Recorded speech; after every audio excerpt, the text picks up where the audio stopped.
Well, I might be the only one that does, but alrighty. So thank you everyone for being here and being on time, sitting at the table, and I'm looking forward to our business, which I hope we can conclude, reasonably efficiently because we've all had a lot of meetings. But welcome everybody. I will read the karakia to start the meeting. Whakataka te hau ki te uru, whakataka te hau ki te tonga, kia mā kina kina ki uta, kia mā taratara ki tai, e hi aki ana te atakura, he tio, he huka, he hauhu, tihe Māori ora. All right, so we do have an apology for lateness from Mea Tori whānau. I'm not aware of any other apologies, and the rest of us are here. So I'll move the motion that we accept the apology from Mea whānau for lateness. Do I have a seconder? Thank you, Puiwi Kelly, and we'll now vote on that.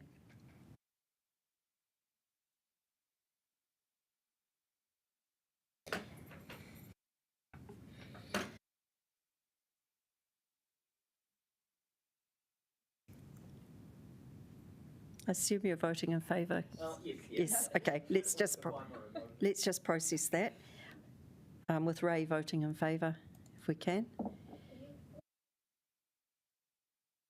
I might be there, Ray. Okay. And that was carried. So I now call on members to declare any conflicts of interest in relation to the matters on the agenda, and I actually do declare a conflict of interest in relation to item 2.1, the Tannadice Street no parking. I'm stopping at all times because it actually goes right past my own driveway. So I will vacate the chair for that item. Councillor McNulty's going to move that paper, and I won't be voting on that particular TR. Confirmation of minutes. I move that we approve the minutes of the Regs Processes Committee, which was held on the 18th of April 2024, which, thank you, Councillor McNulty, and that they be taken as read and confirmed as an accurate record of the meeting. So we will vote on that.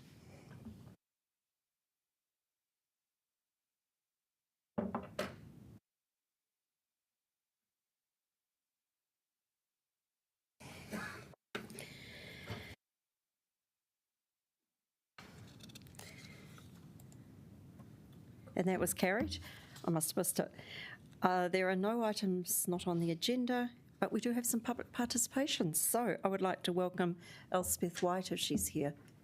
Do we have a question, Councillor? Yeah. Sorry, it's already happened. But I do hope we will be finished by midday. Yeah. So Elspeth, are you here online or in the room? It might be a bit faster than she expected. But we do have Peter Farrison. Peter, would you like to come a little bit early while we're waiting for Elspeth? You're very welcome. We have 5 minutes for you, and that does need to include questions, and I do warn you it goes very, very quickly. I do warn you, I go fairly quickly too, especially when I'm nervous. You're welcome. Okay, you're welcome to sit at our table. Lean this on something and okay. And please don't feel nervous. Kia ora, tēnā koutou, ko Peter Farrison, ko tōku ingoa. I'm here as an individual, but I also want to show support to my neighbours who've made submissions online, and they've thought quite a lot about this issue over a number of years. Parking in Koata Street and the reduction thereof proposed. My family and I have lived in Koata Street since 2000, the year 2000. Koata Street's a cul-de-sac of about 200 metres long, with public steps going down to Bombay Street one side and Imlay Crescent on the other side. Now, it goes off Cocaine Road, which is a main arterial corridor, and a main bus route. Now, either Koata Street's shrinking or cars are getting wider, because nowadays, if you park legally on both sides of our street, it's very dangerous for service vehicles and emergency vehicles to get through. I've seen rubbish trucks, the boys come to the top of the street, look down and go, nah, flag it. Later in the day, a council ute comes with a cage to pick up the rubbish bags. So it is tight, acknowledged. The residents all agree with council that safety is a priority access is a priority. No problem there. But since 2000, infill housing and townhouse developments have added 20 new dwellings to our street. Now, residents raised concerns about parking during that the consultation process that was associated with those developments, but our concerns were dismissed. Now, obviously, council are unable to spend any money on widening our street, which would be the best option all round, but removing current car parking spaces by putting no parking down one side is only going to add to problems in surrounding streets, especially Cocaine Road, where buses already have trouble getting through on occasion. Now, a survey conducted by my partner over 2 weeks, over a 2-week period, showed that the minimum number of cars parked in Koata Street overnight was 20, and on some nights 25. Our suggested solution, supported by many in the street, is to paint a line 500 millimetres onto the pavement, demarking the boundary between road and footpath. This will allow vehicles to park with one wheel up on one side of the street. We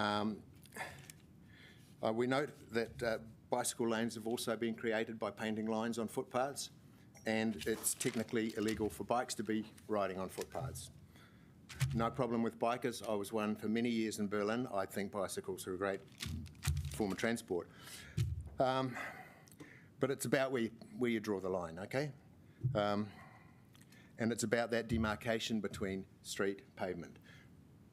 There are 2 wide footpaths in Koata Street. Our proposal would be that the eastern side remains full width and nobody parks on there. Ticket the hell out of anyone that does. The 500 millimetre reduction on the western side would still leave space to walk down and push a buggy. I hope the council considers our proposal. It's a fairly cost-effective and quick fix to the problem. Seems like you're going to be painting lines anyway. Thank you very much. Thank you, Peter. I do have a question. We've got time for questions. The houses in the street do mostly seem to have off-street parking. So is the parking on the street mainly from residents, visitors, or how would you describe it? A mix. There are a number of houses. There are a number of houses down the steps to Imlay Crescent where parking on street is needed. My van won't fit in my garage. I admit I'm parking on the street at the moment until I can either down in height my vehicle or Right. So there is a mix. But then there are parking spaces for one, and most families these days have 2. Fact. Point taken. Got a question from Councillor McNulty. So just to reconfirm your suggestion, because we'll put it to officers when we move the paper. Yes. So it was allowing one wheel to go on the footpath on the western side of the street? On the western side, that is the left-hand side going down off Cocaine Road. Okay, cool. We'll put the question to officers when the paper's introduced and see for their advice. I am going to allow a little extra time. Councillor Chung, and then we actually have Pauiwi Kelly. Great, thanks very much for coming this morning, Peter. When we met at Koata Street, the officer said then that the problem with parking on the footpath, or even putting up one part of the car on the footpath, is that it impedes the people coming through with strollers. Do you think that's still the case, or do you think that people can actually get around those strollers or get around the cars if people take strollers and children up there? There's ample space. Koata Street is relatively flat. There's a wide berm. I could get a stroller past if a car was parked 500 millimetres on the pavement. I could get a stroller past that and still keep my feet dry. Yeah. Okay, and a quick one from Pauiwi Kelly. Quick one from me. Thank you, Madam Chair. Thank you for coming in. I just wanted to ask, have you seen that done anywhere? Not in New Zealand. Let's be innovative, Council. I was going to say that's very creative, and we will ask the officers. I know the stretch of pavement that I'm talking about being turned into a bike lane certainly goes from Kaiwharawhara through to Nauranga. There's no alteration being done to the footpath, but a line has been drawn, and that's become a cycle and pedestrian way. Okay. All right. Well, thank you very much for the information you provided and for taking the time to come in. Okay, We thank do you. appreciate it. Can I go home now? Oh, you're welcome to sit still if you wish to listen to the rest of it, or you're welcome to go. Oh, you will do what you're going to do. I trust you. All right. Thank you. We'll move on now. Is Elspeth here? She's just said she's not coming. Oh, she's not coming. Okay. So do we have Brian? Yeah, he's online. Online. Welcome, Brian. Hello. And we're Kia going ora, to, I everyone. think, because you're very involved in this paper, we'll be a bit lenient with time. I have you down for 5 minutes, but I think we can be a bit, extend that if need to be. But we won't, not by much. So, and that needs to include some time for questions. So the floor is Sure. yours. Awesome. So my name is Brian Lee. I'm the owner of the new private right-of-way we're talking about. Yes. The next slide, please.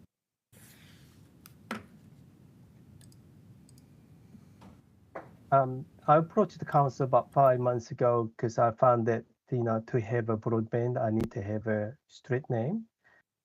And I think way back 2 years ago, council offered a name. I was about to say yes, but I forgot the email trace. So I approached again. And what I wanted, a simple name I can actually tell others, and I need it promptly.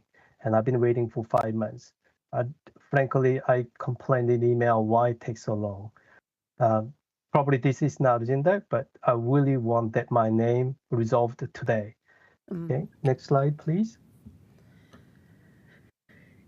And the name proposed to me without any consultation is Teara Tarehu. It's a beautiful name.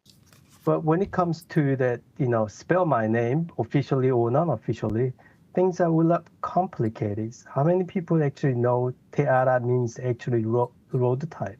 I actually literally asked 20 people, different gender, different ethnic groups, different age group. None of them actually know Teara means actually way.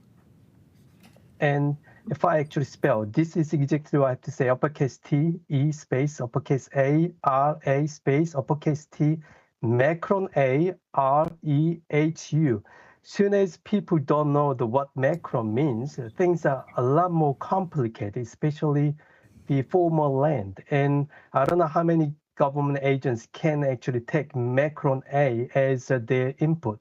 Frankly, I want to actually ask you, any of you guys have a macron input in your form? Probably not. Next slide, please.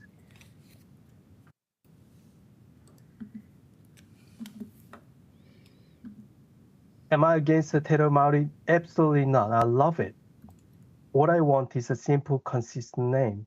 And, like Moana Way, I think I put some samples, and this is a lovely name. I'm not against it, but, there's expectation of the road name. It's more common. I know you're probably deciding Teara or Ara. That's whole confusion. Next one, please. I tested yesterday. I actually put the 2 lines in the email. It's text as well. If you actually put one leeway, the Google Android will actually pop up saying, where do you want to go? It actually shows a map option. If I say Teara Tareu and it doesn't know, it's actually place. So I don't want actually this inconvenience. Next, please. I looked at the council naming policy and the paper. Paper pretty much mentioning about the one matters or they want to talk about it, but we're looking at the policy 1. The name is for ease of identification. As I said, the 20 people I asked, nobody knows. You actually ask this question, where is Teara Tareu? They will ask, what is it? Is it a name of building? What? Really confusing. In an emergency, I'm not going to spell my street name if you use that name. Thank you. Next one. And you're saying it's consistent, transparent. I don't know how many street way actually having Teara, but I don't see actually consistency whatsoever. Next. Next one, please. And policy 3, the views of interest parties. I think a couple of parties actually discussing the new names. I'm the one really care most why my view is not in the this recommendation whatsoever. I'm the one paying every single penny to build this road in my land. And what I actually hear is, well, this is recommending use it, or you say your objection. Next, please. So I said leeway not because it's my surname. It seems kind of meaningful. And Lee is in 2013, 13th common surname in New Zealand, and it's quite common in all around the world. And there is 2 Lee streets in New Zealand. When you're looking at all these common names, you can actually find that street names: Smith Street, Wilson Street, Williams Street, Brown Street, you name it. You probably see all these street names. Mr. Lee, I might have to ask you to make 1 or 2 last points because I do know there are going to be questions for you. Okay, I think that's pretty much it. What I want is whether the Lee or whatever has to be simple and consistent. So, Mike, I'll start with a question. We do have a policy which directs us to very seriously consider iwi names because we are trying to make up for the fact that they haven't been used as much as they might have been in the past. So when we have an opportunity to name something new, but do you prefer, because there was another iwi name as an option and it doesn't have a macron, Tauhuna, would that be preferable to you if we were to go with the recommendation for an iwi name? Would that be preferable because it doesn't have a macron? That's okay, but I want that to consist Tahuna way, not Te Ara Tahuna. That's inconvenient. I think because the naming policy would, if we were to choose an iwi name, we would be consistent in using the Māori word for way. Okay, look, thank you. I think you've answered the question I was asking. Now, do we have any other questions? We have one from Councillor Chung. Yes. Thanks very much, Brian. Much appreciated. We also have a policy of naming a particular suburb with relating to a particular area. So, are you familiar with how street names are actually named in Northland? As far as I know, or according to council, there's no theme. So we just name whatever relevant. Okay, great. Thank you. Were there any other questions? Councillor Rogers. Yeah, just on your point around some of those other names that you had referenced that had mixed both Te Reo Māori and Te Reo Pākehā, the Moana Way, for example. I guess the alternate of that would be having like Te Ara Guzni, which would be a mix of 2 languages. So I guess, would you consider that having Te Ara Tarehu would be more consistent in using 1 language in the name than Tarehu Way and using 2 languages? What I want is, well, I mean, we speak Te Reo Māori and English these days. Why are we actually against the one using 2 languages? And it's common these days. I mean, there are a lot of people actually like Te Reo Māori, but that doesn't mean they use Te Reo Māori, naming their children. And what I want to Te Reo and whatever the name seems to be a lot confusing. I want actually simple name. One more from Councillor Calvert. Thank you, Mr. Lee. The subdivisions of Pembroke Road, what number Pembroke Road roughly is it off? Because 32 Pembroke Road. 32 Pembroke, thank you. Can I just clarify again? Sorry, Mr. Lee, I should probably have got this, but if you were given a choice between Te Ara Tarehu, which has the macron, and Te Ara Tauhuna, which has no macron, would you have a preference? Or is it the same? I don't want any, I prefer not to, because both of them has a slightly less preference in terms, not because Te Reo Māori, but, it's not the word that I would, easily pronounce or, So, yeah. Okay. But, definitely not Macron. Definitely not at Macron. Okay. One more from Puiwi Kelly. Thank you, Mr. Lee. Did you know that macrons can easily be included? All you have to do is on your keyboard down the end, you just click on Māori. So the question is, I think, that then allows you to do macrons. Thank you for that information. I didn't know. Second one is the people who are actually typing the macron A wouldn't know. I think they just generally we're talking about.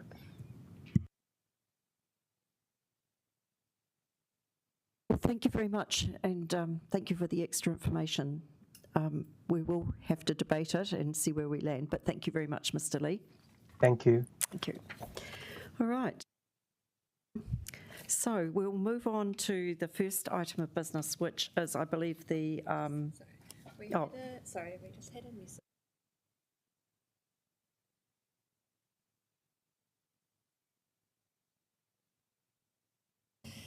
So I do have a request from Elspeth, who was down to speak to us, and she has sent communication, which she's asked if I can read to the committee.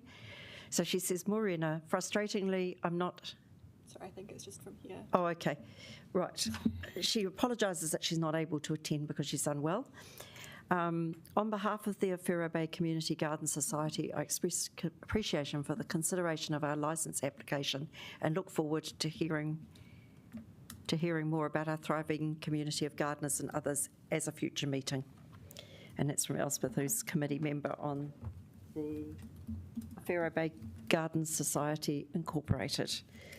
Well, thank you for that. Right, getting up with the play, we will now move to first item of business is actually our traffic resolutions. So soon, and others, welcome. Did you want to swap with Councillor McNulty? And I'll sub with Councillor McNulty for this one.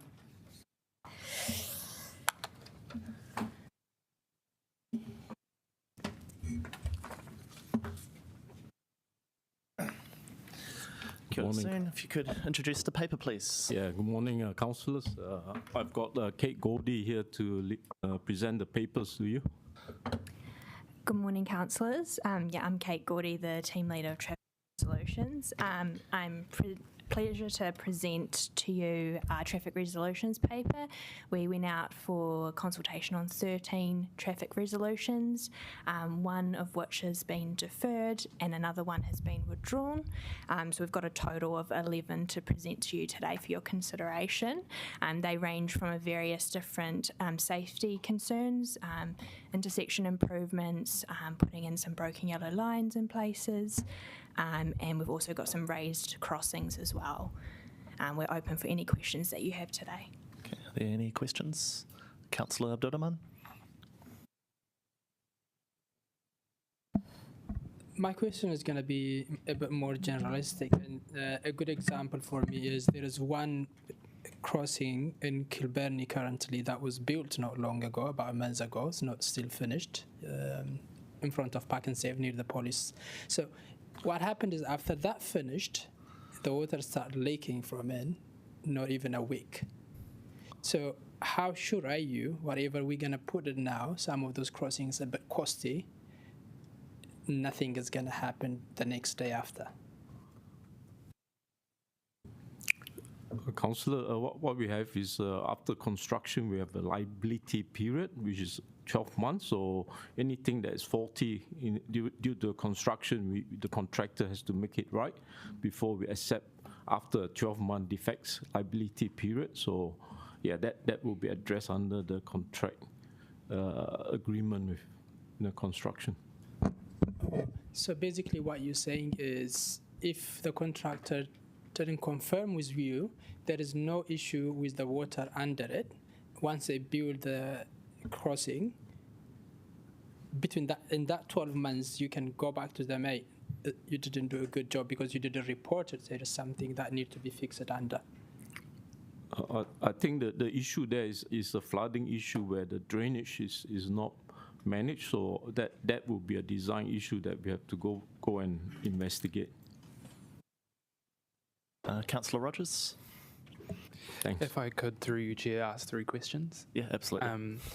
Apologies, I would love to have put these in an email. I just got to this too late. With the resolution on Hopper Street, I noticed that some of the concerns that led to this traffic resolution being put to the committee was around dropping kids off to the preschool there. And I'm just thinking about the signage that I have seen for loading zones. It's usually for permitted vehicles only. So I was wondering whether the loading zone signage would address the concern of being able to drop off children. Councillor, the loading zone is for everyone to use, so we can't restrict it for just the childcare or any businesses, so it's open for all. And the idea is that the businesses open later than the childcare, so there's like a shared use for that purpose. Fantastic, thank you. And then around the road on Kuamutu Lane and Borcott Street, I was just wondering, with the footpath coming up to Kuamutu Lane, is that intended to continue up Borcott Street in the future? That is a project that is coming up, and again, like anything, is subject to funding for future years. Yeah, Yep, it's a part of the bigger project. Yeah. Thank you very much. And I realised one of my questions was a duplicate. So, Okay, a few from me. Peter's suggestion this morning for HTR 63-24 Koata Street about allowing one wheel on the footpath on the western side. Is that something that's legal or allowed for, or could you just give some commentary on whether that's something that can be explored? Councillor, in the past we had council in those days have allowed cars to park one wheel on over the curb and on top of footpath. We have tried that in Overton Terrace in Hātepe. That was in the 1996-98 period. We allowed that to sort of address the same issue that we have with Koata Street. Now what we have found is that it damages the footpath, and over time the footpath becomes unusable and people start having to walk on the street again, and when the berm is not in a good condition. So at the end we had to widen Overton Terrace to alleviate that issue, but currently in the scheme that we have, again, budget is tight and that priority is lower down. So parking on footpath does damage the footpath because it's not constructed to the same level of depth or structure that carries heavy vehicles. It's okay for bicycles and things like that. And do we, in terms of our traffic hierarchy as well, does that clash with the fact that we usually put pedestrians at the top of the pyramid as well? Yeah, that we want to put the footpath just for pedestrians, yeah. And so your view is that there's really no alternative here because we've got an access issue for rubbish trucks and emergency vehicles, and it's basically we can't allow the footpath parking, so if we don't do anything, they won't be able to access the end of Koata Street. Yes, and there's a risk for rubbish truck and also fire and emergency services to access to further to the cul-de-sac. Cool. Councillor Abdurrahman, you had another question? Yep. Cool. Now going back to Kemp Street, from the bottom where ASB or Akatangi all the way to the corner of Kemp Street and Evans Bay, currently I think 5 or 6 speed bumps. And if we add the recent 2-3, and again now, where exactly are you trying to add in front of Evans Bay School? Because there is one now. Where exactly are you going to add? I couldn't figure out. This actually is already a raised, they call a courtesy crossing, and the school approaches to operate it as a clear crossing, which means during school times they will have people putting the barrier to stop cars. So basically this is like addressing what the school needs in terms of a proper crossing during school times. Okay. Councillor Chung? Yes, thanks very much. You may recall that when we actually went out to Koata Street to actually look at it and talk to the residents, you commented to me at that time that, yes, we have had a precedence in Overton Terrace about parking on the footpaths, but the council policy has actually changed just recently not to allow cars to park on the footpath, and you were concerned that this would create a precedence. Is that still the case? That's still the case, that we want cars away from footpath, because I think we are encouraging walking and people to use that active modes. Yes. Great, thank you. Thanks. Councillor Free? So thank you. There was a suggestion from the submitter that the western footpath's wider than it needs to be. Is there any thought that when we redid that footpath, which might be a long time away, that it would be possible to narrow it, or is that not a consideration? That is a consideration, councillors, because we have done it in places like Haumea Street, which we have widened it because now cars, when they are parked on both sides, they actually obstruct Haumea Street next to Onslow College. So we took the opportunity to move the curb further out because there's enough berm space. So these are things that we will... It could be done, but it's not something that would happen for a while, I imagine. Until when we time to redo or renew the footpath and curbman channel, yes. Okay. Whereas there is a safety issue right now. Which we need to address in terms of addressed. accessibility, Okay. yes. Okay. Another one just from me. So for TR 1424, the main road, Tawa, Lyndhurst one, I had an email from the Chief Fire Officer at the Tawa Volunteer Fire Brigade earlier in the week, and I just wanted to come back to their particular point, sorry. Questions were asked. Look, I guess I'd summarise it as they feel like they still haven't had an engagement with council to answer some of the concerns that they've highlighted around access and being able to, and potentially whether the roundabout justifies the investment. So I'm just wondering if you could give a general summary of the engagement and design process that you've been through. Yeah, sure. I'm just going to invite up Asha Harry. She's the project manager, so she'll be able to help answer these questions to do with this one. Cool, thank you, Asha.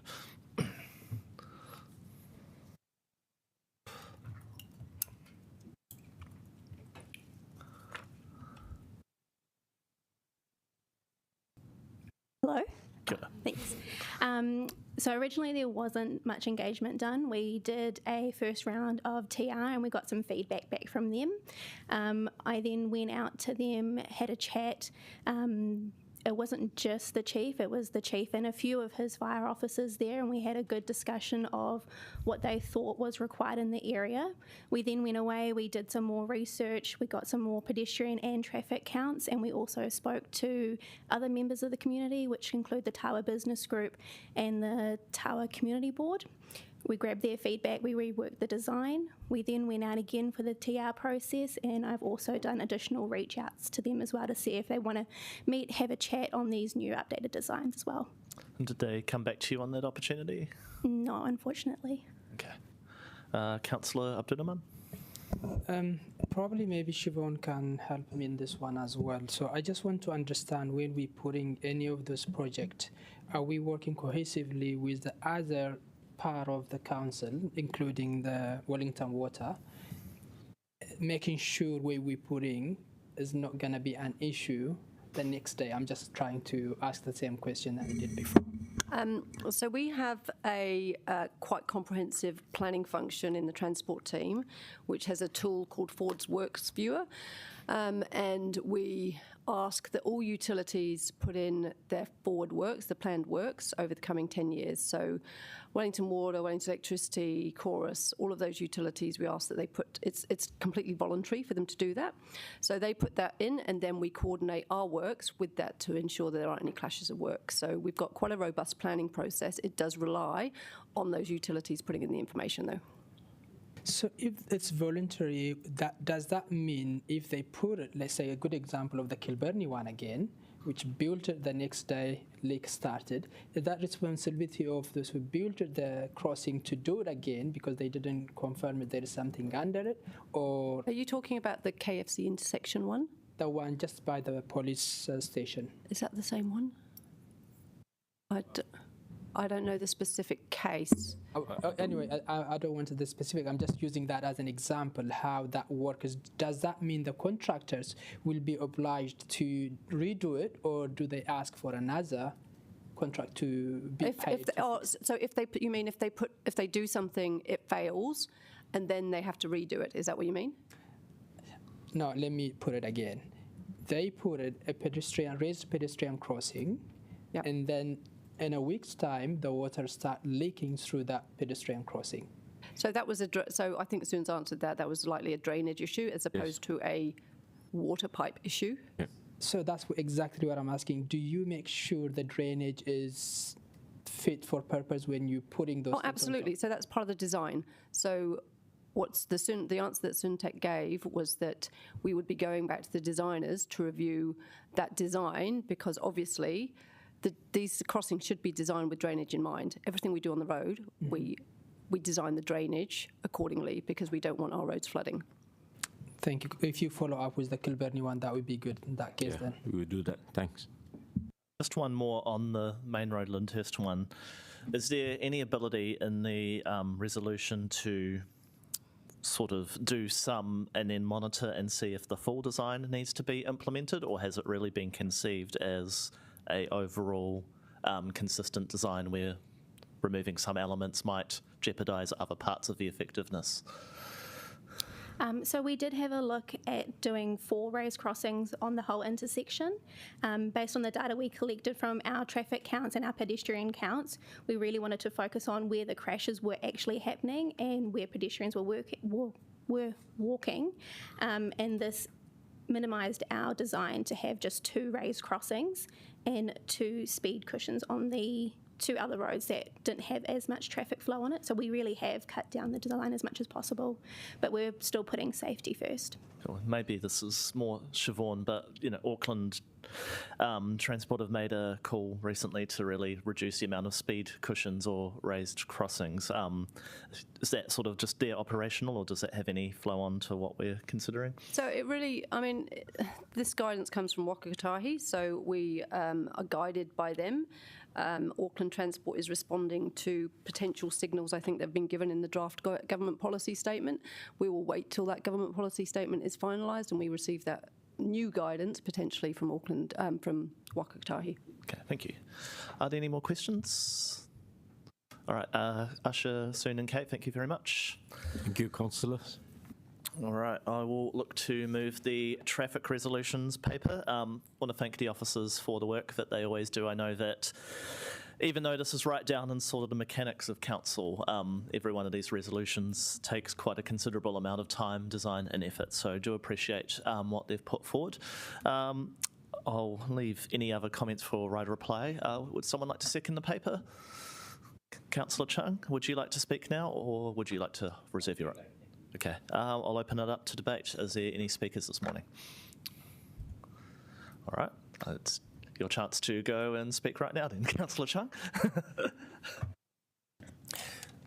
I find that traffic resolutions are they're always a dilemma. It's between it's always between one group and another. And I've spent a considerable amount of time, particularly up in Koata Street, talking to the residents about these resolutions. I think paramount consideration is that emergency vehicles can actually access the street, and so it's if something happens and they can't get down the street because there are cars parked on both sides, then that is a real issue that we as the road governing council must consider.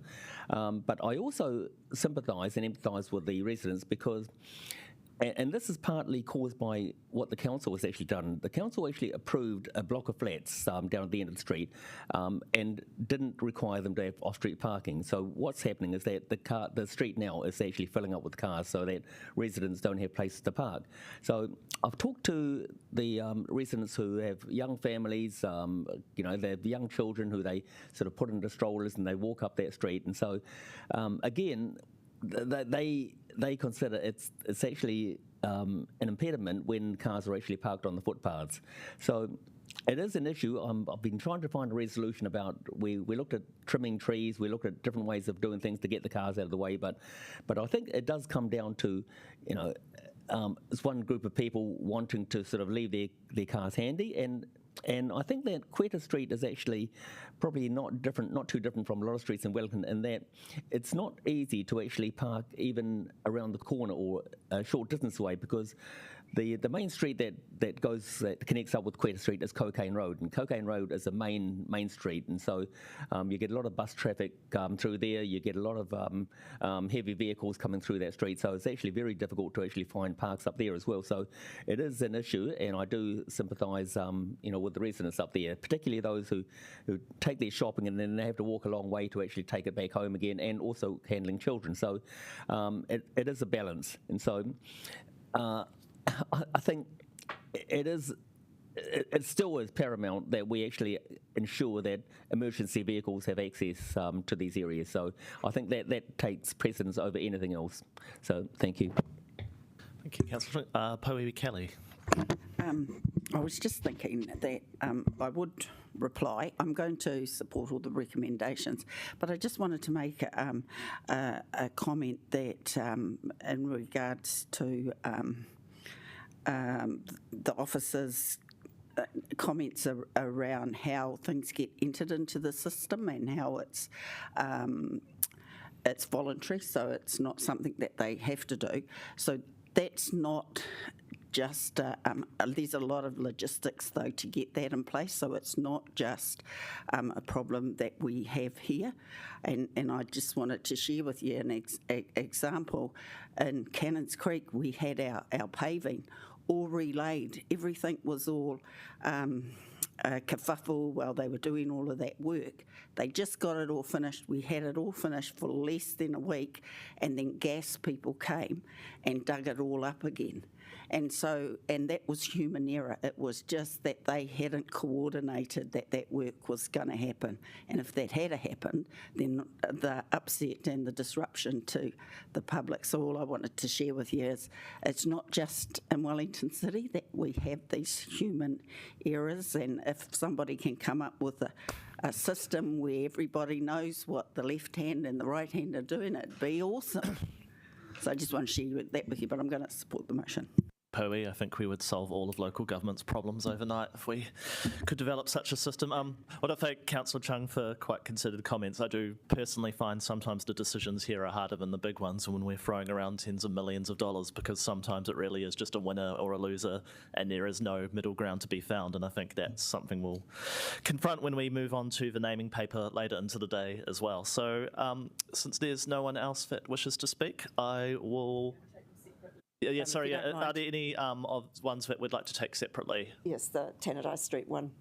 Yes, we'll take out Tannadice. Okay, so... Thought we could vote on that last. Yep, so Sarah won't be participating in that vote. Councillor Chung? I could comment on the Cocaine Road traffic resolution there, because I was actually the ward councillor that actually recommended we make the change. I haven't quite got to the part of the movement, so I'll let you have a quick 1 minute comment on Cocaine Road. Yep, okay. As I mentioned, I was in Koata Street, and I noticed that buses coming along Cocaine Road, they couldn't stop at the bus stop because of cars actually parked there. So I was the one that actually put in the application for the traffic resolution to have the bus box painted in there, because I think it's very dangerous when the bus stops at the end of an open street and passengers have to get on and off on the street, and particularly sort of at the exit and entrance to Koata Street. I don't think that's acceptable for passengers. Excellent. Thank you, Councillor. And very unsafe. Right, so we're just going to take K separately, nothing else? Okay, if you can load up the vote, please. So A to J is our first, clauses 1, 2, all the way to J. So we're voting to receive the information and approve all the amendments from A to J.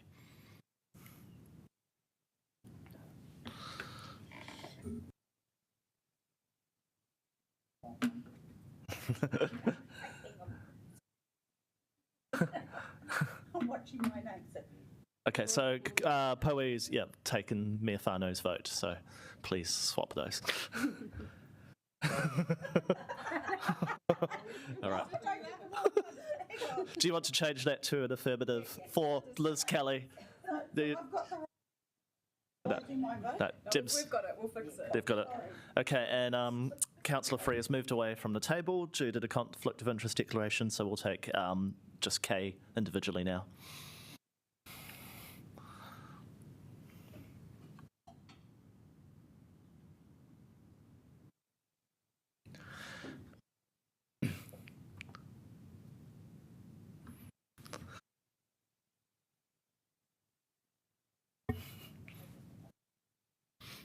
Okay, and K.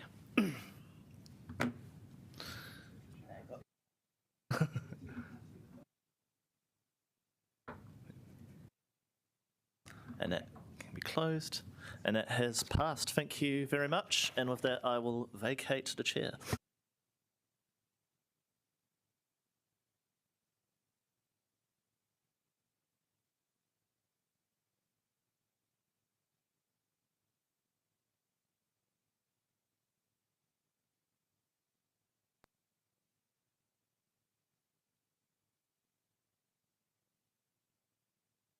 So thank you very much. Our officers do really, really good work on these resolutions, I think, so it's nice to see that we're all able to support them on the whole. We're moving on to, I think, I've actually trying to find my chair's notes. We've got EV charges, item 2.2, and thank you very much, Mr. Barker, for introducing it. Thank you, Chair. Thank you, councillors. A very simple paper in front of you, 4 traffic resolutions to implement 8 EV charges as per our Charged Up Capital project. I can leave it at that if there's questions. Do we have any questions? Councillor McNulty. No, we discussed this somewhat in the Chair's briefing, but is there anything in the plan upcoming for us to have a discussion about the rest of the scope of the EV charger rollout? Cool. So we will bring back our paper to E&I committee around the full Te Atakura program and how the Charged Up Capital Charged Up Capital project fits in the Te Atakura program, and that will be coming back to E&I committee as their regular update. Forget when that is. It's October, yes. And if councillors were of the mind to wanting to stop any further EV rollout, that would be the opportunity to change the strategy or make an amendment at that point? Yes, the Environment and Infrastructure Committee would be the place to do that. Yeah. Okay, thank you. Yeah. Okay, and I think Councillor Abdurrahman, did you have your hand up? Well, I actually been asked a question, but just to follow up, how much it's costing currently? If you can just quickly, example 8 of them, how much will it cost? So we've got that in the paper. So under section 8, it talks about the contribution we get from ECA and others. And 500k? And that's the... Yeah, it's through you, Madam Chair, it's 500k from ECA, but the project overall, Paul, the numbers there, I think it's about 2 to 3 million. I think earlier advice to councillors was that we had funding for 42 charges, but we didn't have funding for the remaining amounts. I'm just trying to understand perhaps the point Councillor McNulty's saying, I think, is can we provide any advice during the LTP, how we might, because Council looks to make a decision about that, how we might be able to give some certainty about the remaining charges, and I think we can try and do that instead of having to wait until I think, was it October you mentioned? Yeah. October, that's the next Te Atakura update. So the funding has been allowed for in the LTP to finish the program, the 60 years. So it could be councillors, when we report back via the LTP, we'll provide some advice on that point, and you can make a decision during the deliberations. So that is where exactly I'm heading, and thank you, Liam, for quickly taking me there. If we voted against, example, in the long-term plan, against that funding, does that mean this will not go ahead? We're voting here today. Next week, we're going to vote against the funding to be minimised. Through you, Madam Chair, I think the last 18 won't go ahead because this is a traffic resolution of a decision already made. We have funding. It's the last tranche where is a shortfall. That won't go ahead. So are you saying that officers are likely to be bringing a recommendation to that effect for the LTP? So that will reduce the current amount in the budget for the LTP. Well, I know that report's been written as we speak, so I have to get some advice, but that's what we'd attempt to do. Okay. We can also answer questions during deliberations. Yeah, but sure. Just to be clear on the program we're rolling out at the moment, this was adopted under Te Atakura, and Paul's point is to stop the program, you have to go back to ENI as opposed to these TRs, which are... Yes, yes. And I think we understand that. It's just that we are doing the debating about the reality on the ground. That's right. So often we're seeing things in a certain way, but it's useful. Yeah, obviously we can't make that level of decision, but thank you. I have actually got a few other questions that might have been answered now, but we'll go through them quickly. Councillor Chung, Councillor Calvert, and I think it was Councillor McNulty again. But if we can keep them as brief as possible, that would be great. Okay, this has sort of been covered, but I have been talking with the energy company. Is it a question for our officers? Yes, and so I think that we should actually... is there any cost to us if we actually stop these now, because we haven't actually started them? We have a contract that I don't believe there is any cost to breaking that contract. We own some infrastructure, so we would have to dispose of the infrastructure that's currently sitting in storage, and we have assets out there in situ now, in use. We have quite a lot of assets, and we will be charging for those. So the long-term plan is a recommendation through there to begin charging. So we would have to look at, if we stop the program, do we dispose of those existing assets and sell them off to others, or do we want to continue with a small number of charges and not the complete set? Okay, I think, is it really fast? Yep. Okay. So can we pause this until we actually investigate that to find out if we can actually dispose of those stocks that we actually have? I think through Madam Chair, that advice was given just before. So yeah. There's a paper coming to us to explain. Pause that, you'd have to make a decision at the LTP to pause the last 18, or you pause the program in October when we report back on Te Atakura. Yeah. Right, moving on. Councillor Calvert. So if we didn't approve these 8 charges going in, how much would we save? Well, I don't, Paul, unless you can answer that. No, it's not in the paper. Each one's quite bespoke. It's about the amount of trenching to the site. So it's not a fixed fee per site. 50k average per charger? It's a bit like speed bumps, Madam Chair. We'd never like to give you an exact amount because it all depends on the site. So, so 200k a speed bump, yeah. So we're well, you kind of think you can compare speed bumps to this, but I get where you're going. But trenching. In the order of 50,000 a site. Yeah. Okay. As a round figure. Okay. Thank you. Thank you. Councillor McNulty.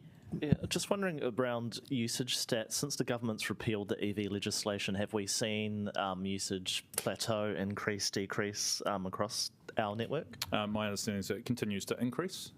So we are getting good use of the charges. We have reported on that usage in the past.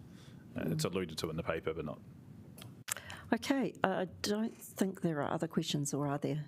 You have one?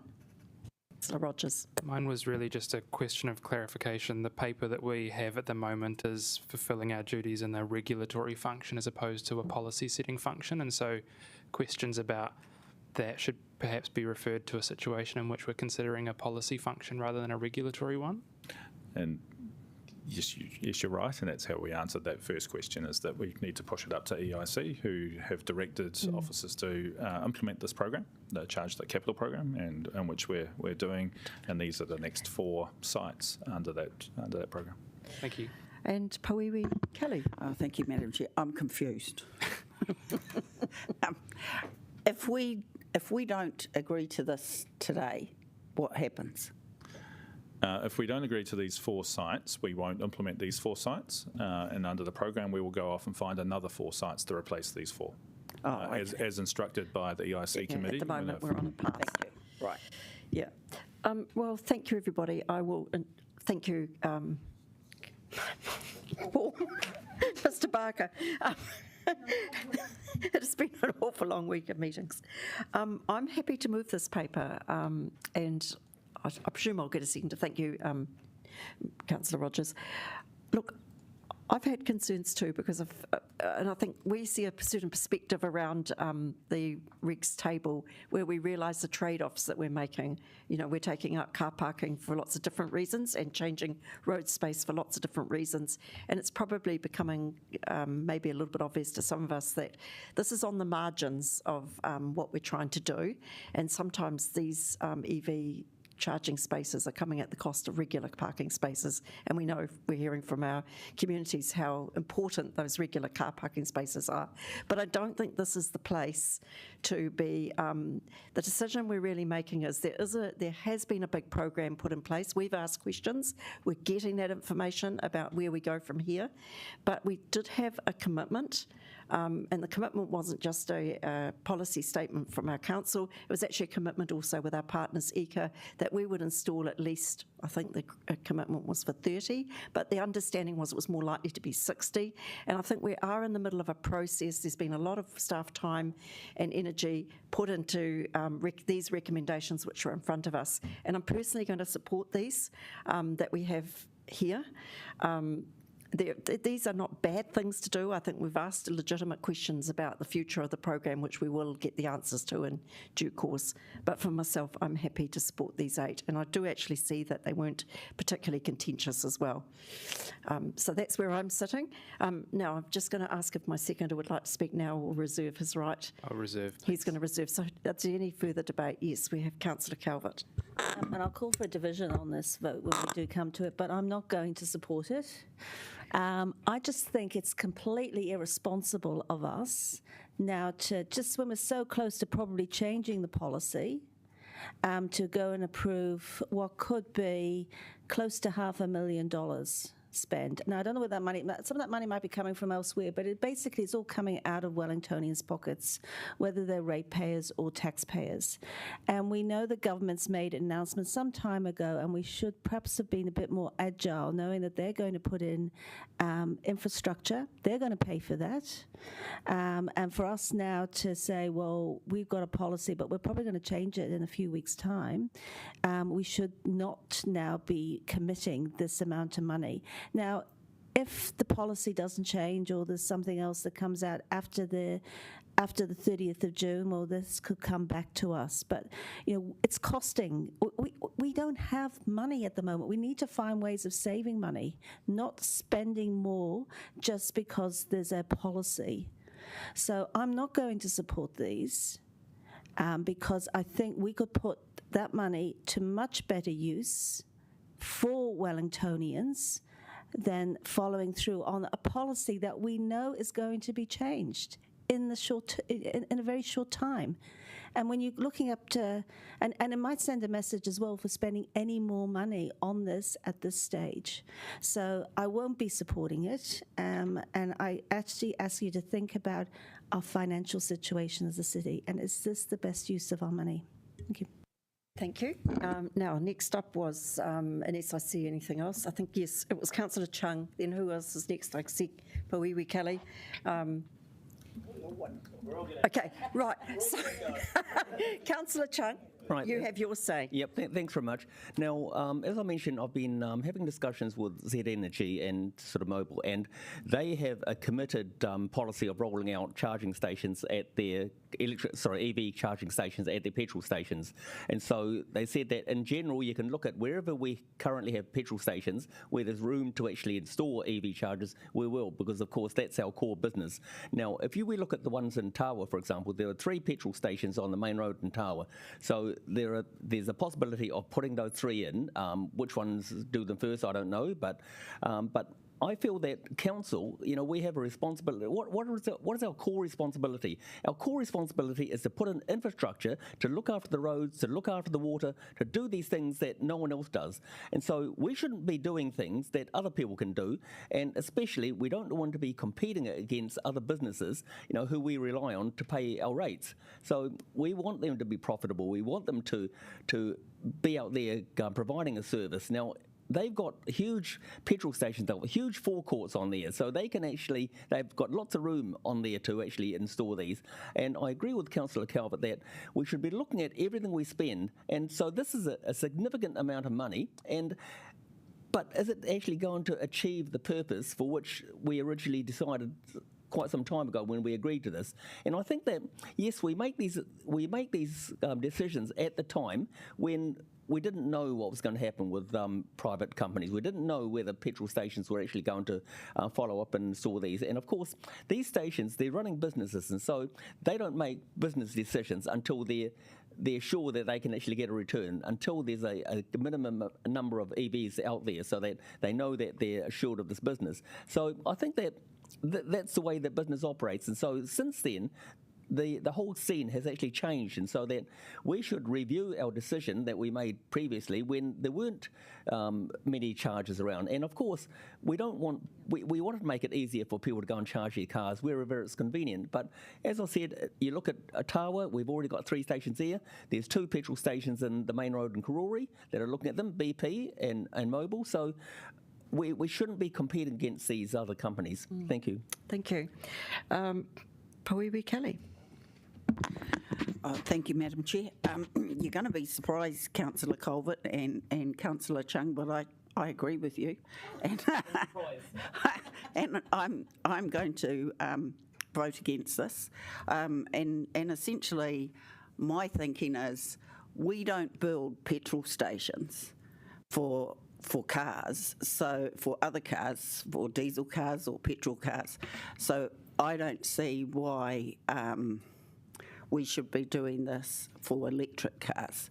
And I've felt this for a while. And while I was confused with the conversation that was going on, essentially where I've landed is I'm not going to support these. Well, good on you. Thank you very much. So, Councillor McNulty. Yeah, look, petrol station charges are just a little bit of a difference in technology. So when you do go into a petrol station, it's a fast charge, which doesn't get you as far in a distance. And there's a little bit of different intention in the way this network is. These allow people to do slow, longer charges at places people might be for an hour or 2 hours, like a library. So there is an importance to understand the difference between what this network does and what your petrol station network does.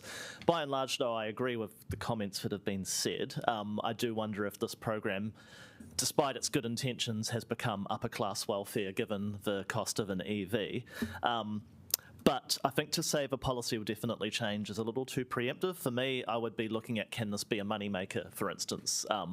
With the existing network, can we actually subsidise the costs of running our venues to make money off it? So I guess I have a different perspective on, I'm happy to see these proceed, because when we have that discussion around what we do as a policy, do we roll out more, do we spend the cost, how do we charge for them, I would hope that this is a network that we're providing a benefit or a service, so we certainly shouldn't look to recoup costs if someone comes to a library and uses this. They've got a chance to charge their vehicle properly, but they can pay us and we can make some income off it. So I'd want to have that discussion before I'm in a position to kill things off. But by no means am I flying the flag with huge enthusiasm for this to proceed at the moment. And should it fail, I will not lose sleep.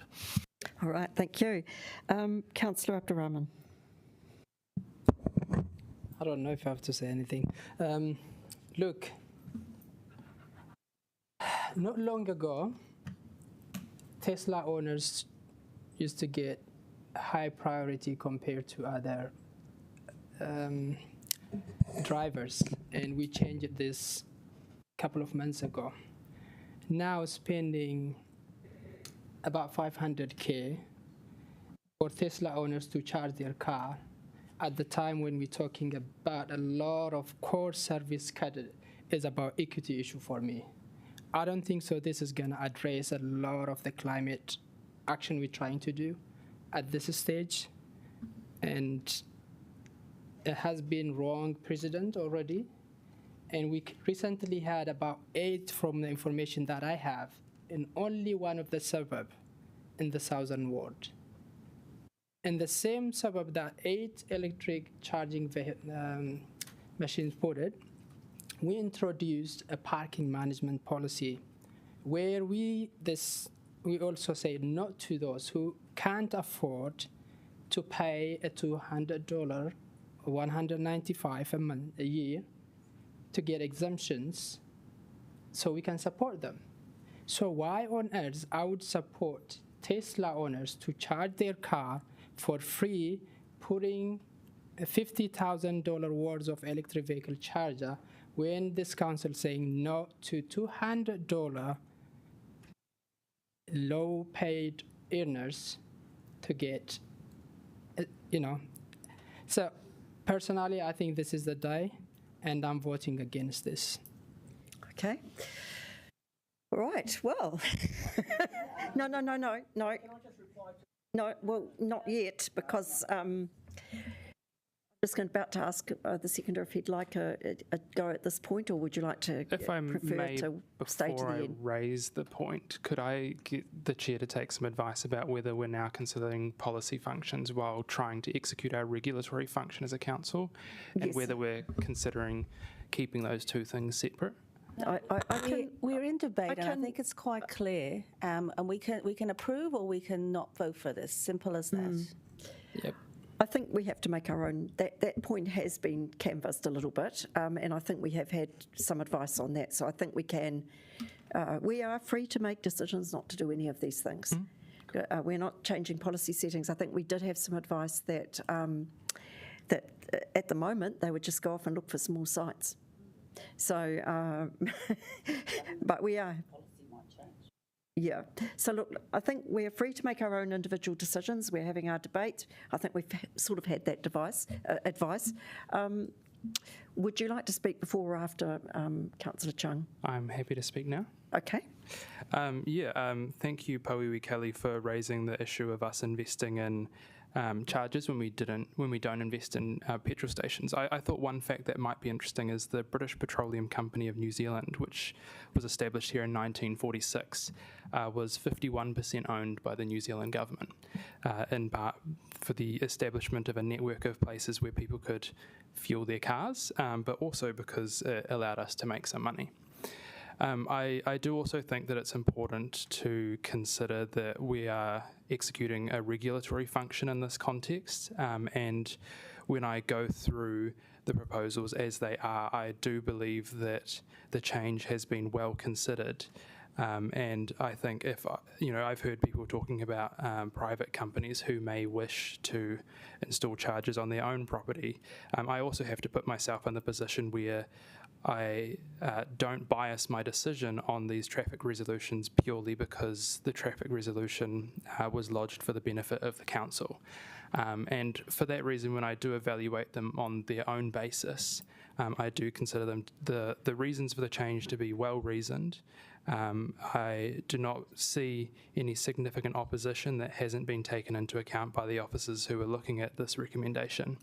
And for that reason, I'm going to support these traffic resolutions and would encourage members who have issues with policy settings to raise those in the appropriate time. Thank you, Councillor Chung. We are, because this is. I was just going to respond to Councillor McNulty's comment about fast chargers and slow chargers, and yes, he's absolutely correct in that the petrol stations originally, the original plan was to actually have fast chargers on there because, of course, they want to get their customers into the forecourt, charged up and out as soon as they could. But the policy has changed a little because now they're seeing extra possible revenue being gained in getting people to actually stay there longer and having a medium charge. So they're looking at installing little cafes and tea rooms and things on their sites if they can fit. So that way they'll be able to have the medium charges, the medium power charges, and also keep those customers actually there. So I think that policies change all the time, and so people look at things, they look at how things are moving. And another thing that I actually omitted to mention this morning was that I've also had discussions with foodstuffs, and you will know, those of you who know the Johnsonville countdown, they have a lot of Tesla chargers there. Now, foodstuffs are actually looking at putting chargers in for other brands of cars as well. And so So I think that this is changing continually. So Okay. I think that we have to change with it. So we do need to keep our second comments quite brief because otherwise we'll be here all day, and we're going to have our morning tea after this once we've voted. Councillor Pauiwi Kelly. Thank you, Madam Chair. Thank you for your comments, Councillor Rogers, and I take your point about the policy and what our role is here. However, my thinking is that we do have, the advice we got that it would go up the chain for the policy setting.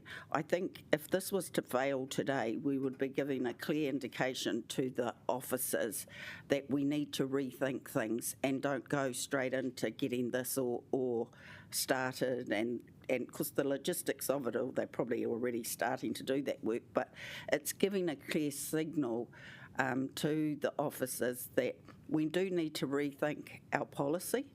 And that's where I'm coming from. And the comments that I've made about we've never funded, as a council, ratepayers, petrol stations, that goes with so you're too young to remember, when LPG and CNG were the alternative means of fuel for our cars, and everybody went out and they put these great big things in their cars, and that failed for the same reason that we have seen the struggles with the electric charging. There weren't enough places for you to charge the things, but it failed for lots of reasons anyway, and they were ugly. But councils didn't go in and build LPG and CNG stations either, so that's kind of my point. But it's mainly about if this fails today, we're giving a clear indication to our officers that we need to pause and rethink what our policy is in light of our fiscal responsibilities, and we need to do enough juggling with our finances right now. That's where I'm coming from. All right, well, I think I'm going to have the right of reply at this point. Look, there's actually been a very interesting discussion, and I think that your point about a signal is a valid one, Councillor Kelly. For a while now, I've had an unease about this program. I also think, however, because of the work that's been done and the sunk costs and the actual staff time, I'd be reluctant to vote against this, but I can sense that probably there are going to be enough numbers here for this to fail. There is an argument, and I think it's a valid one, just like people provide private car parking and we provide on-street car parking, that actually creates a healthy tension in terms of the pricing structure. So the fact that we do have some charges that are council-owned and operated may actually serve as a reasonably good thing in terms of moderating whatever might happen in the private space. So I'm not sorry that we embarked on this program, but I think we embarked on it in a rush of enthusiasm to try and throw everything we could at the climate crisis, and possibly but the reality is we're not going to be able to provide enough charging in our streets for various reasons to really make a comprehensive network. So this, I think, has possibly been an interesting exercise, not necessarily a fruitless one, but I can understand the reasons why people might not want to vote for this. Nevertheless, I've been listening to Councillor Rogers' arguments, and I'm not sure that the correct approach is to vote against this just to make a policy change. So I will continue to support these. And it's probably, I think we will move to the vote, and after that we will have a break and have some morning tea. Oh, it has been seconded, hasn't it? I think Councillor Rogers seconded it. So we're just going to, anyone want to take anything separately? No, take them as a block. Okay, make sure you voted yourself this time. I did notice you were, had the Mayor found.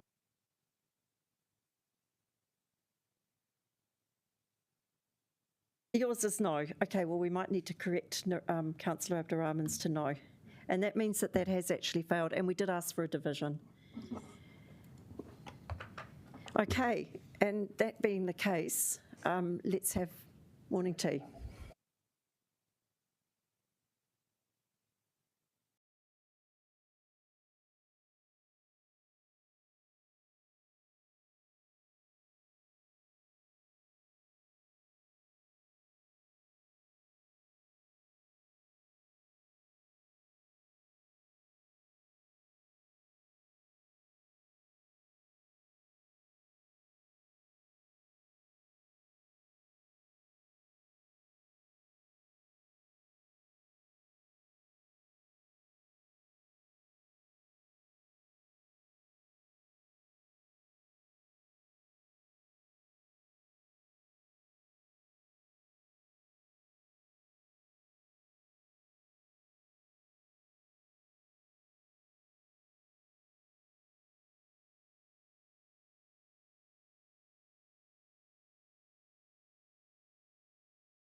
missing Councillor Chung, but hopefully he'll be back soon. I think we do need to keep going if we're going to be over by 12. So we're moving on to the new licence. Yes, the new licences for mobile network sites on the town belt, and I'm going to introduce this very quickly. Oh, sorry, you're going to introduce it and then I'm going to move it. Thank you. Good morning, councillors. Unfortunately, Kate Brown can't be here today, so you have myself and Sanjay instead. So just a really quick introduction of the paper. So this report seeks the committee's approval for 2 new licences for mobile network sites on the Wellington Town Belt at Wakefield Park and Martin Lucky Park. These sites would support the provision of ongoing mobile telecommunications across the Newtown, Berempore and Island Bay areas. Each site has been assessed in terms of its effects and benefits and whether there are any other alternatives available. And consultation will start next week if approved today by the committee. So I'll leave it there and Sanjay and I can help answer any questions you might have. So thank you, Sherilyn and Sanjay. To me, this seems like a no-brainer. All we're actually doing is approving it to go up for consultation, but I feel as if it's been really thoroughly looked at and the solutions are good ones. So I'd like to suggest there isn't a huge need for questions, but nevertheless, yes. Mine was just a point in clarification. In the background, it says that in the event where there's a potential break in service, temporary facilities will be implemented to minimise impact on the network. Is the temporary facilities in the new positions as recommended, or is that kind of unforeseeable? It would be unforeseeable, yeah. Cool, thank you. All right, are there any further questions? Okay, well, I'm happy to, thank you very much. They are ugly, but they're kind of part of what we have to provide now. And we are at least getting some money for this, which we don't normally if they're in the road corridor. But anyway, I'm going to move it. Do I have a seconder? Thank you, Councillor McNulty. I think I've probably said what I need to say in debate. The ward councillors, our deputy mayor's view was she's actually grateful it's not going on the street because that particular street's having quite a lot of disruption with the change in parking and lots of things going on for them that they're not particularly happy about. So she's actually, for once, quite happy to see it in town belt, not on the street. It's because normally our policy would be to put it on the street if we could. But however, this isn't considered the best outcome here. I think it's been really well worked through and I'm very happy to support it. Do you need to? Nope. No? Is there anyone else who'd like to have something to say? And it is just going up for consultation. Yes, Councillor Chung. I always, try and look favourably at infrastructure improvements, and I think that this is one, so I'm very happy to support this as well. Thank you. Any further debate? Okay, let's go for it.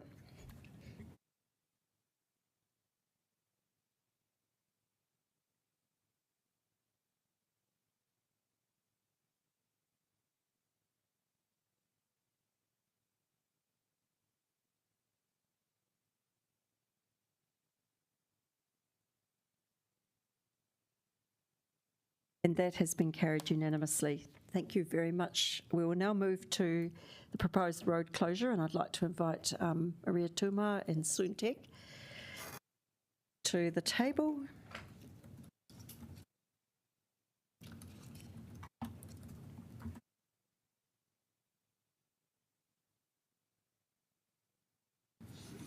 Thank you, Madam Chair and Councillors. Maria Tauma will introduce the report to you. Thanks.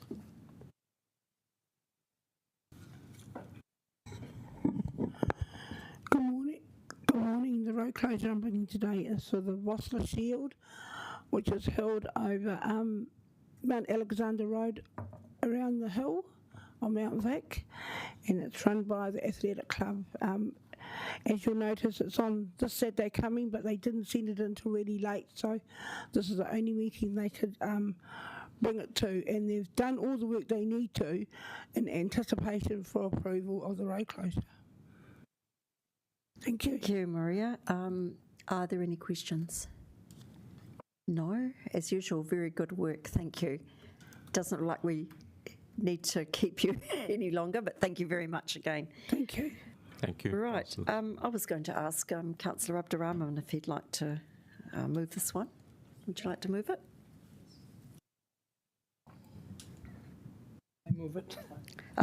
We're on to item 2.4, the road closures. You move it. Do we have a seconder? Okay. Councillor McNulty. Any debate? Yeah. Okay. Councillor Rogers. Yeah, I just wanted to say I've had a couple of friends who have entered this event beforehand, and it's been incredibly safe, except for the fact that they always come out incredibly shattered because it's a hard event to run. So no issues with traffic safety, just people entirely committed to the cause of running. Yeah. And I'd just like to say again a big thanks to staff that work in this area, because we get these coming through where the events take place and we never really seem to have any issues, which is exactly the outcome we want, and people seem to have a good time, so what's there not to like? Is there any further debate? No? We will move to the vote.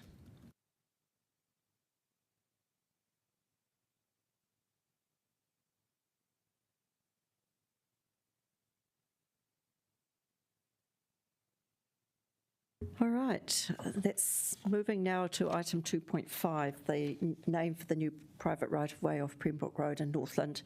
Can I welcome you, Carleen Thomas, to the table to introduce the report?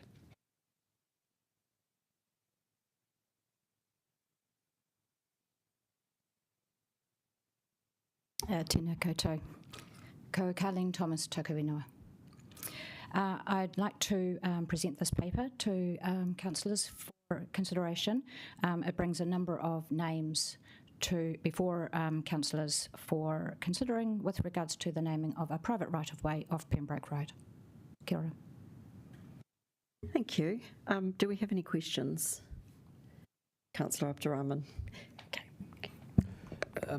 Thank you for this report. Is there a way forward by just talking with the developer instead of just telling, no, we're not going to do this, and just at the same time getting what you're recommending instead of just like, yeah. Kia ora. The developer was engaged with some time ago. However, at that time, there were no names brought forward for consideration or to take to consultation. The name that the developer would prefer was suggested just a month or two ago. The developer would also like, understandably, to have this matter proceeded with as a matter of urgency, and so there was little time to go back out to consultation if we were to bring this matter before committee in this time frame. So a follow-up to that would be, let's say if this council today decide for officers to go back and work with Mr. Lee and the iwi to find out the way forward, is that difficult for officers to do? Not at all. That's not difficult at all. However, as I understand it, in conversation with the developer, he is keen for a name to be approved. If we go back out to consultation, I would estimate it could be another 3 months before we come forward again. So because we have to give all the groups time to consider any names, and for any other names that are proposed to go back again to those groups for further consideration. So it can introduce some delay. Yep. I'll ask a question. I know we've got a few others on the list too. When I had a look at the decision tree for naming, it seemed that even though our policy says that you don't need to have an iwi name, the decision tree always ended up with you had to have an iwi name. There didn't seem to be any sort of criteria by which the weight of evidence would be enough to not have an iwi name. And yet we have said that you don't always have to have one. But I didn't see the decision tree reflecting that. Sure. The policy was revised and approved in 2019. Prior to it its approval, there was quite an extensive writing and consultation process, and a wide number of groups were consulted at that time. That is some feedback I can take back to the policy team. So thank you, Kia ora, for that. Thank you. Next on the list is Councillor McNulty, then I've got Councillor Chung. Yeah, a few short ones. So Brian this morning said, just to confirm, that this isn't public land, and has council spent any money on development of the right-of-way? No. Okay, so, and he referenced that 2 years ago there was a name that council suggested, but he didn't have an email trail of. Were you able to find that? Or? 5 years ago, I engaged with the developer's agent at that time. I'm not sure what would have happened to that engagement, but I did reach out a couple of times and heard nothing back at that time. Okay, that's all for now. Thanks. Councillor Chung. Great, thanks very much. I'm quite keen to actually look for a compromise on this. So, would it be possible to actually look at the area and look at the different types of names in Northland and say find some name that's actually compatible with those the rest, the balance of street names up there, and so pick something from either from that era or something to fit in. So that would be a good reason to say that, look, we think this is good because it fits, it blends in with the area. Thank you. Kia ora. There is no theme as such in Northland. I did look into that potential. I do have, I'm not sure, Madam Chair, if it's appropriate to read out a statement from Mātahoa Nui at this point. Who are Mātahoa Nui? The Council's Māori strategy team. Okay, so this isn't local iwi per se. This is our group staff. Yeah, okay, sure. So Mātahoa Nui are feeding back on a te reo name with relation to the policy. Adopting more te reo Māori street names would support Council's Tupiki Ora strategy by increasing the visibility of more te reo Māori street names in the city. The benefit for all, not just for Māori, is that Wellington City is recognised as a culturally rich and creative city of mana whenua and Māori identities and histories. With the feedback from the Mātahoa Nui team and without a theme in Northland, this is where we've come to the recommendation. Yeah. Kia ora. So, Councillor Calvert. Whilst you say there's not a theme in Northland, there are themes in Pembroke Road goes through Northland, Wilton, and Wadestown, and where the area is, it's on very much on the border with Wilton. So, which Wilton is in the naming policy as being named after English counties. So, just wondered, did that come into consideration? No, it did not. Thank you. And just in terms of, I know there's obviously been some miscommunication maybe about 5 years ago, but was there any reason why our council didn't inform the developer, perhaps early in this calendar year or late last year, that they could make a suggested name? I have to apologise. I did not go back through the email trail to confirm exactly what I asked the developer at that time. I'm sorry. Thank you. Apologise. Thank you. I have another question. The size of this development. So what happens if, I think it's 6 houses or more, but what happens in a case where it's 5? What? There's a New Zealand Australian addressing standard, and that stipulates that where there are more than 5 houses that need an address, so 6 plus houses needing an address, the right-of-way should be, or the road should be named. We also work with Land Information New Zealand, who administer the cadastral information in New Zealand, and their advice is strongly that they would prefer such right-of-ways to be named. Okay. Okay. Are there any other questions? Yes. How many houses are there in this development? I think it might have been 11. I In counted the them. order of 10, I think. Okay, I believe. okay, right. More than So 5. it's a small, in terms of what we would consider naming, it's quite a small development. Correct. Yeah, okay. Councillor Chung, did you have another question? Yeah. What's the reason for not, say, calling it 92 A, B, C, D, E, F or something? Would that be easier?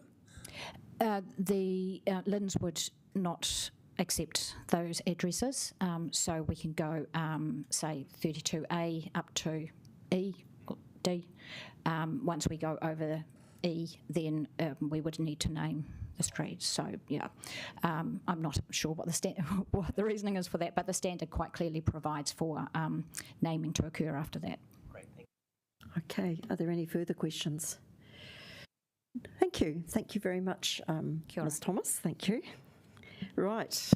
I think the Mayor wants to move this paper, is that correct? Or is, you, okay. Sorry, I'd got a note passed from that direction. Yeah.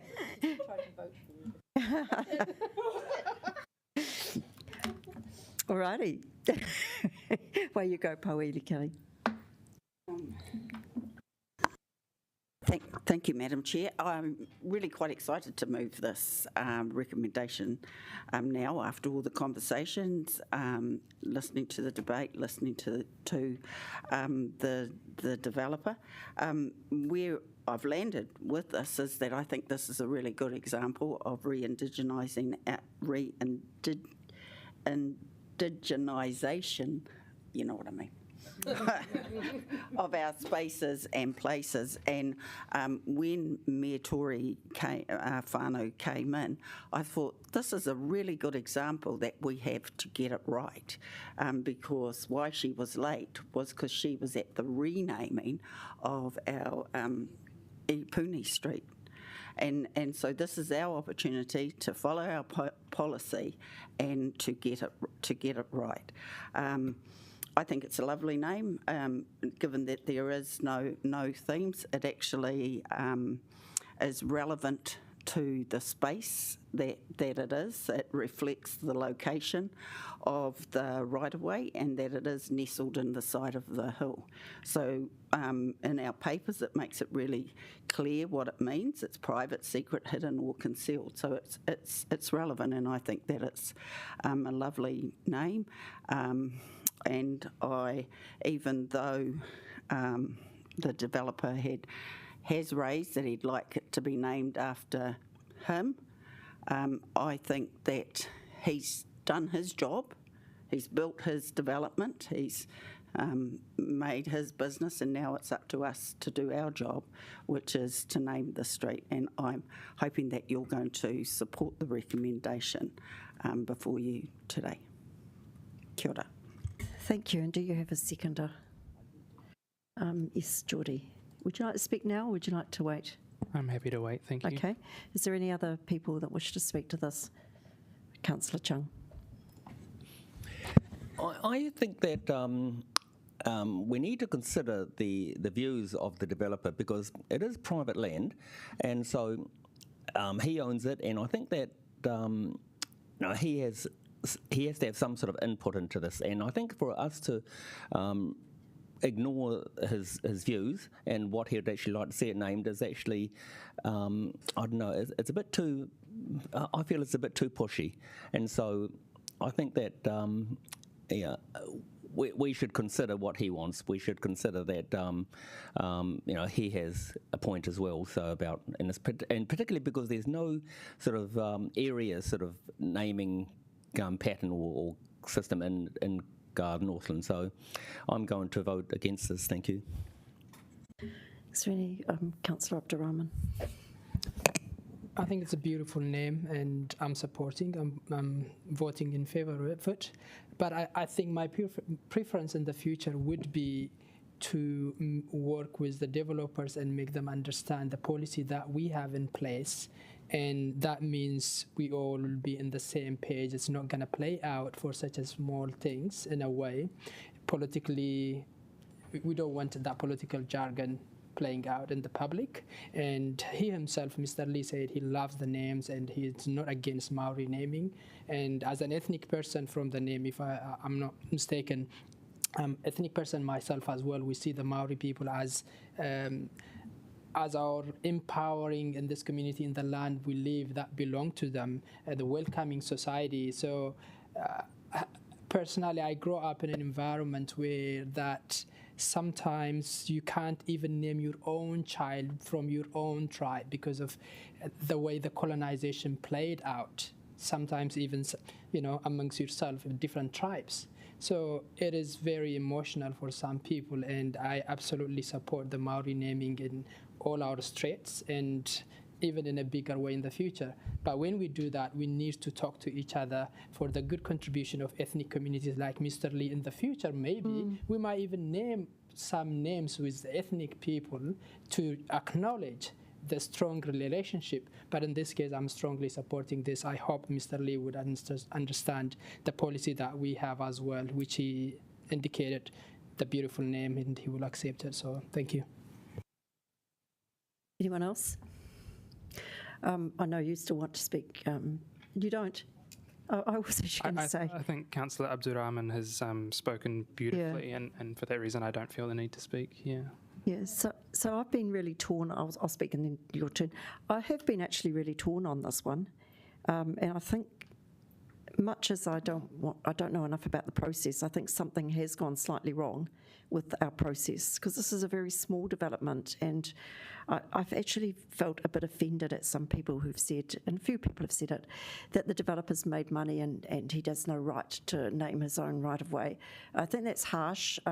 These developments, I've known developers personally who've worked very hard and not made a lot of money. They've made the normal kind of income only. They haven't made super profits on these developments, and they're very, very stressful. And I have actually a lot of sympathy for this developer. And the thing that's making me have to reconsider strongly whether I can support this, is the fact that actually it is complicated. It's got a macron as well.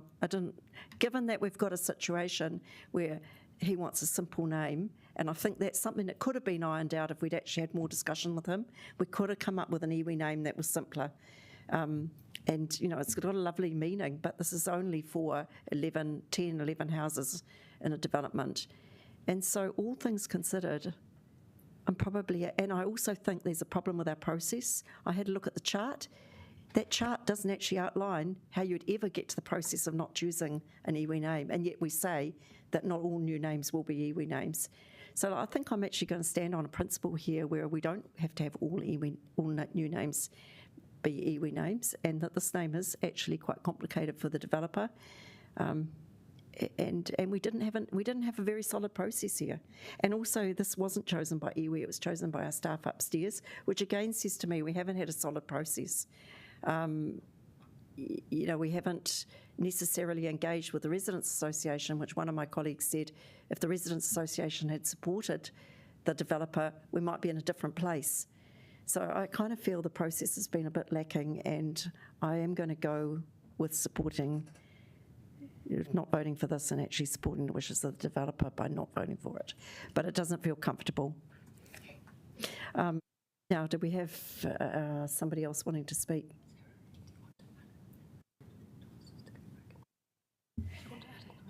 I don't wish to tell officers. I don't know. I've just had a suggestion we could add an amendment for some more work to be done. But then the other thing he said is he needs this to be a quick process and he needs an answer. So, yeah. You won't get an answer if you don't. Shall I move an amendment? Do you want to move an amendment? Okay. I wasn't going to. No, hang on. I'm just trying I think the best way is let's adjourn, and we're going to talk to probably Liz, and then we're going to find a way forward. It may be that I'll come back and tack an amendment onto my speech, but we'll just take a quick adjournment. Yeah.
which might find a middle road. That's why I brought this in the spirit of wanting to honour our naming policy and to introduce more Indigenous names, but also respond to the concerns of the resident that he wants it as simple as possible. And I think we can move forward, and he also wants us to make a decision. So I think this probably steers the middle ground. You never keep everybody happy all the time. But and I do have a seconder. I believe the Mayor's going to second this. And would you like to speak to this? Yeah, kia ora. I think this is a really good compromise. I think the reason it took us a while to get to this point is because we're just really tired and we've had a long few days of hearings. But look, the intent is there. And I'm really excited just to really tautoko Pauiwi, Liz and Councillor Abdurrahman for their comments. I fully support that. Okay, I suggest if there's nothing further to be said that we vote on this. No, this is the amendment. We're just voting on what number are we 2. Where's the amendment? Well, that's So this is the amendment. Yeah. Okay, all right, thank you. If you just want to make it quite clear, because I still want to we'll talk to the main one. Yeah, if this fails, we'll go back to the amendment as it stood in the paper, the recommendation as it stood in the paper. Can we have a division, please? And we will take a division.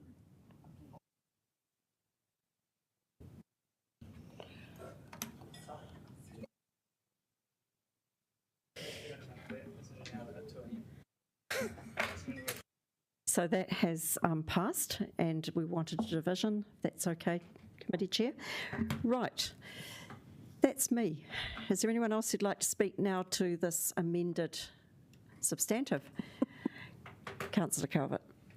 Bearing in mind we want to finish at 12. Hey, I said I wouldn't move an amendment. I was being the good one. Okay, I would will say that I was thinking of moving an amendment, put another name up, but no, I thought no, it's not going to get through, so why bother? But I will just say a few words because I just think this has been a process that could have gone a bit better. The developer, it is a developer, he owns the land. We're talking about a private right-of-way. He's building us houses. That's what we want. And he's taking the risk, because it's pretty risky, as we know, building housing at the moment.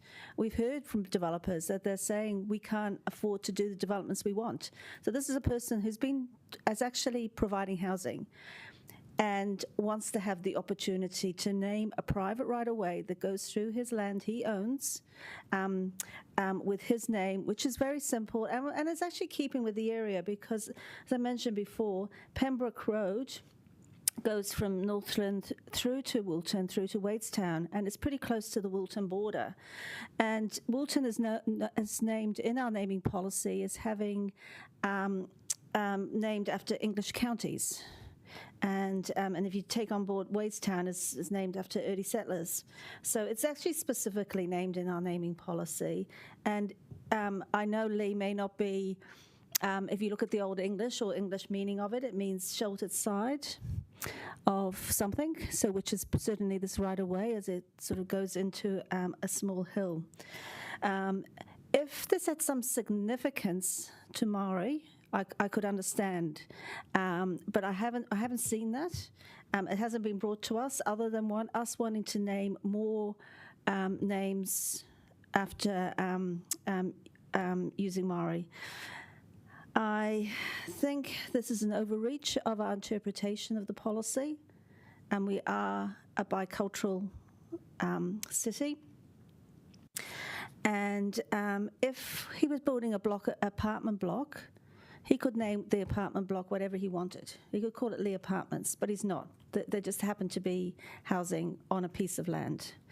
So I'm not going to support this recommendation, but avoiding the inevitable, I'm not going to move an amendment that people will probably vote down. Thank you. Thank you. And next up on my list, I think, was Councillor Chung. Great, thanks very much. I think it's absolutely wrong and undemocratic to actually decide on the names without discussing it with the owner of the land. And again, I think that if this was something more substantive that is a larger street or a larger sort of area rather than a little cul-de-sac with a small number of houses, then I think that yes, we should have more public input into it, and so that the public views would actually probably outweigh the owner's view in this case, in that case. But I think in this case, because it's such a tiny little bit of land, I think that we should take on board his views, because it'll be totally undemocratic for us to do so. And even when we're looking at the discussion that we've just had on it, we're not including him in any of this now. So I think that's very wrong. So I'm going to vote against it. Ooh, okay, I think we probably all had a go, have we? So no need for a right of reply, Councillor Kelly? No, let's vote.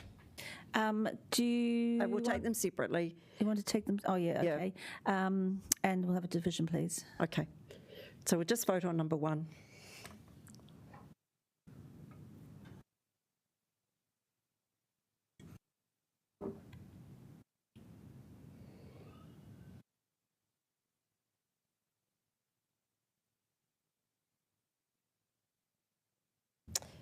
Okay, and that's by division, and then number 2.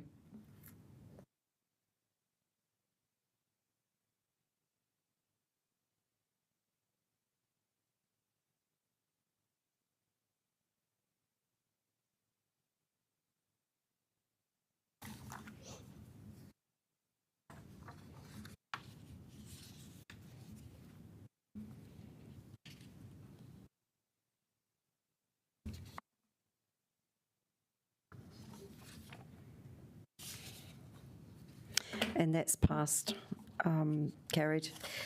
Right, so we're moving on. Can let the developer know it is named. We'll move on now to the community recreation leases. And I'd like to welcome Parish and Sanjay. Table. Thank you. Kia ora, councillors. We are requesting approval for a new ground lease for Worcester Bay Boating Club located at Worcester Bay Beach, and a new license for Hātepe Community Garden located at Frobisher Street Reserve. For Worcester Bay Boating Club, we are recommending a 10-year lease with one right of renewal for 10 years. That's our standard tenure for reserve land. And then for Hātepe Community Garden, we are recommending a 5-year lease with one right of renewal for 5 years, which is a standard for our standard tenure for our licenses. We'll open it up for questions. Questions? I don't think there are any. Oh, no? Yes? Right. Thank you very much. It looks like we're just keen to get on and vote on this one, I think. But thank you very much for the work that you do. I know there's a lot that goes on behind the scenes. Thank you. Is there any debate? Do we need to debate? No? All right. We'll just go to the vote, I think. Oh, who's moving it? I'm moving it. Is anyone seconding it? It has been a long day. Any better?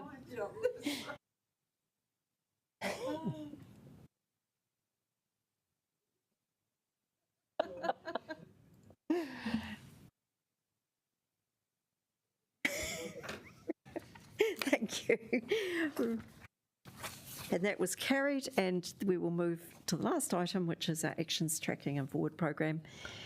Now, mai Siobhan Proctor, ki te horo I te kōrero. So great pleasure to introduce this paper. We'll take it in as read and welcome any questions. Questions? Regards to the 30 kilometer per hour, when we move the traffic resolution that the bike and pedestrian improvement between Berhampur and Newtown, there was a motion that passed regards the 30 kilometer per hour. It seems what you're asking to New Zealand NZTA is a bit different from that motion. Is there any justification for it, or what's happening there in the action tracking? Which action are you referring to, Councillor? The one I'm talking is Wakakotahi approval. Which page? Sorry, which page is it on? Okay, let me go back to. I'm having a look. We don't we need to number these, don't we? No. Action on. Oh yeah, thank you. Did you get if you give me the ID number. in the second column. Thanks, Judy. Okay, probably I will just go back to you because I just Come back to put me it on my offline and note I'll. Yep. yeah. Yep. Okay. Are there any other questions? No? Okay. Right. I don't have any questions. I'll move it. Do I have a seconder for this paper? How about, oh, lovely. Thank you, Pawiwi Kelly. The only thing I wanted to say really is I had a bit of a discussion with officers because I am really seriously thinking that after what's happened with the Brooklyn Cycleway, that we haven't got the money now to carry out the process that we spent a long time in this committee considering and working with officers and hearing from the community. I do think that, again, we need to send a signal to a committee of the whole that there's a need to really think about how we're going to prioritise our money. It's clear that some of the projects we thought were going to be funded are not going to receive the same level of funding. So I think that rather, and it does impact on this committee because we don't want to be listening to people and going through processes that really are not going to be productive at the end of the day. So, but I have been, I was about to move an amendment that this committee recommend to a committee of the whole that they look into it. However, Mr. Hodgetts has totally assured me that it's under control. He's bringing something to us to indicate this work is going to happen, and if needs be, I'll be moving an amendment at the LTP committee if I still think there's something that needs to be done that's not being suggested. But that is where I've landed with our forward program. Just a little point there that I think we need to give some feedback to a bigger group. That's all I've got to say about it. Does anyone else have anything to say about the actions tracking and forward program, or shall we vote? Councillor Calvert.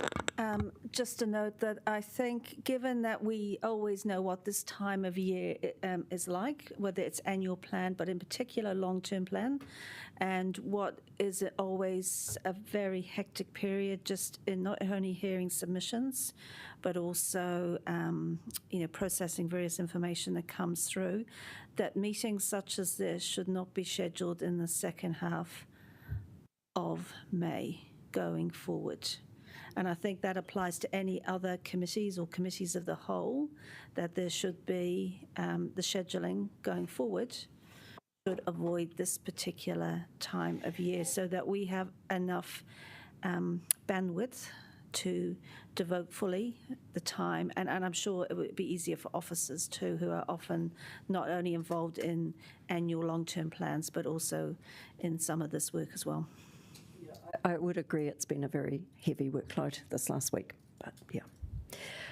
Councillor Abdurrahman? Well, I think I previously said, and now Councillor Calvert mentioned it, I would say it again as well, because a similar thing happening next week. We will be having the Social and Cultural Economic Committee on 29, which some of the decision will have impact on the long-term plan just a day after. Sometimes it's really difficult to process through, to connect all those things to make a well-informed decision. And I think we need to look at it. Annual plan is coming, end of this year again.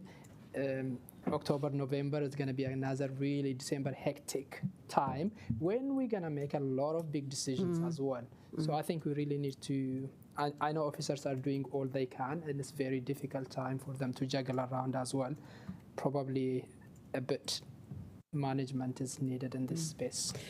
Okay, point taken, I'm sure. Right, so I think I'm moving and you're seconding, but we will vote now on the actions tracking and forward program.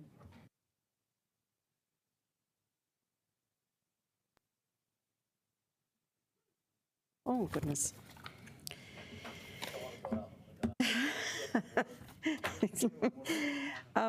And we're just about to read the karakia to conclude the meeting, and then we can let everybody go. So, una hia, ki te urutapa nui, kia wātia, kia māma, tēnākau, te tinana, te wairua, i te ara takatu, koe rā e rongo, whakaia ake ki runga, kia wātia, ai rā, kua wātia. Lovely. Thank you, everybody.